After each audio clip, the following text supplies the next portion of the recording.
Welcome into the set of Daily Wager. I'm Doug Kazarian alongside Joe Fortenbaugh as well as Tyler Fulgham. We are continuing our two-a-days. We're profiling two NFL teams looking at their futures, and we'll start with the Tennessee Titans who face the Arizona Cardinals in Week 1. So we'll get to the Cardinals in a second, but Titans 30-1 Super Bowl odds, 15-1 to win the AFC Championship. Of course, they went to the playoffs but lost at home to the Ravens last year. Win total of 9.5, and the yes-no to make the playoffs, minus 150. And I want to have some fun here, but it's things we can do to kind of massage. I'm going to make two prop bets, usually conflicting one another, so there's a likelihood you kind of win one, lose one. There's a chance to scoop both. Of course, there's a chance to lose both as well. So what am I talking about? I'm going to bet on them under 9.5 wins at even money because I think it's a two-horse race with them and the Titans, them and the Colts. But the schedule, the non-division opponents, it's just a brutal schedule, and I think that's where a lot of losses will be accumulated. I mean, just right out of the gates, you get Arizona at home, albeit, but then at Seattle, you get the Jets and Jags, which is nice, don't get me wrong, but out of the division, you go Bills, Chiefs, Chargers, Saints, Patriots, Steelers, Niners, and Dolphins. There's just a lot of really good teams that are probably more likely to reach the playoffs than not on that schedule. Now, if they happen to go 10 wins, I'm going to protect myself and also bet them at plus 110 to win the division. Now, what do I mean by that? I just think it could be a repeat of last year's NFC East, where you have a division champ with like 8 or 9 wins, and you can scoop both. So 9 and 8, winning the division, you're scooping both bets right. there. You win the division plus 110, also go on. Now, if they go 10 and 7 and don't win the division, I lose both. But I think that's unlikely based on that schedule outside the division. All right, I agree with a piece of that. I'm going to play him under 9.5 wins for the season. I've got him favored in 8 of the games they're going to be playing this season. You just showed the schedule. There's a brutal 7-week stretch in there, and they don't have the bye until week 13, which is going to be tight late in the season. They lost offensive coordinator Arthur Smith, who took the head coaching job with the Atlanta Falcons. And remember, this is an 11-5 team from last year, but they only had a plus 52-point differential. That's more indicative of a 9-win team. They also went 7-2 in one-score games. I think some regression is going to happen there. You factor in Smith, the natural regression, and the schedule. I don't see him getting the 10 wins.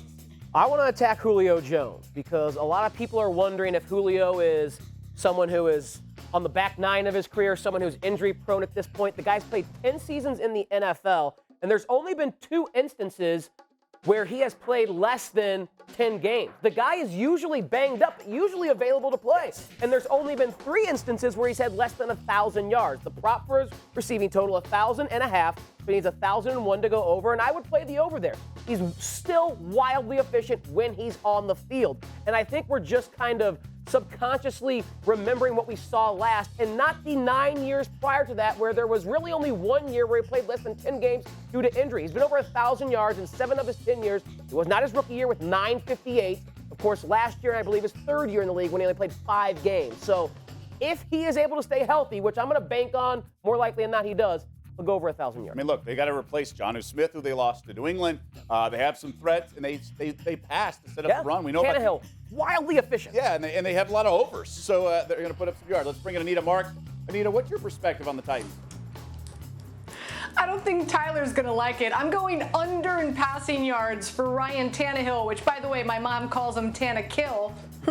I'm also going that the Titans do not make the playoffs. Now, follow me here. I know you're saying, what are you talking about? They have Julio Jones. But, Doug, you hit on it. Look who they've lost. Corey Davis, Jonnu Smith, and hello, his offensive coordinator, Arthur Smith, is gone as well. This is a run-heavy team. I have the Colts winning the division. And the AFC is going to be really competitive. I just don't think the Titans get there this season. All right, so we're kind of all kind of connected there, that tough schedule. Nita, stand by. I want to get your opinion on the next team, which is the Arizona Cardinals. Also in a tough division, 8 wins, and that's, quote-unquote, the worst team in the division based on the other 3 teams there. They're 40-1 to win the Super Bowl. They are plus 575, so there are a few teams projected the bottom of their division but don't have enormous odds. Plus 575 is the longest shot in the NFC West. Kyler Murray among the favorites, if you will, at 18-1, about top 5 or 6 or so. Anita, what's your favorite Cardinals bet here? Yeah, well, week one, first of all, I love Arizona this year. So week one, I have them winning straight up. Don't give me the 2.5. I'll take them on the money line. And also, I do have them making it to the playoffs. You add J.J. Watt to Chandler Jones on that defense, that's quite frightening. On top of that, A.J. Green, hopefully a healthy A.J. Green to play opposite. DeAndre Hopkins, that's quite frightening. You got James Conner added to the backfield, and they play the Texans, the Jags, and the Lions. Oh, and the Bears. Oh my! So I love Arizona. I love Arizona this season. All right, so you're big on Arizona, home dog in week 1 against Tennessee. You'll take them on the money line. What about you, Tyler? Oh my, Anita and I are not in sync here today because I'm going to go under their win total of 8. Now, the preface to this is I think they're going to be the best fourth place team of any team in the NFL. It's just, unfortunately, the Rams, Niners, and Seahawks all have market win totals of 10 or more. The Rams have Sean McVay and now a quarterback everyone believes is way better than Jared Goff. Kyle Shanahan now has quarterbacks in health on a defense that was ravaged by it last year. And the best player at the quarterback position in the division. Yeah, so we're kind of in simpatico there. What could go wrong? Anita's buying the Cardinals on that one, so we have a little balanced attack here. Thanks for watching ESPN on YouTube. For live streaming, sports, and premium content, subscribe to ESPN+.